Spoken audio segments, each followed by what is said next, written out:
Magluto ako ng igado na hindi ko lalagyan ng sabaw para hindi nakakaumay. Kasi last time, nilagyan ko siya ng kunting sabaw. Mabilis pang maumay. So ito, hindi ko siya lagyan ng sabaw. Ang magbibigay sa kanya ng sabaw is yung suka at ang coconut vinegar. Tapos nilagyan ko siya ng olive oil yung ginamit ko. And then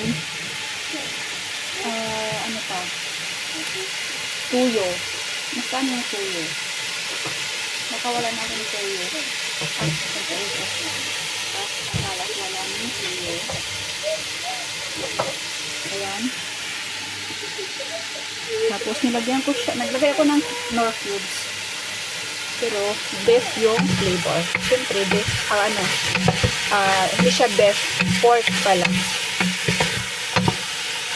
Ayan.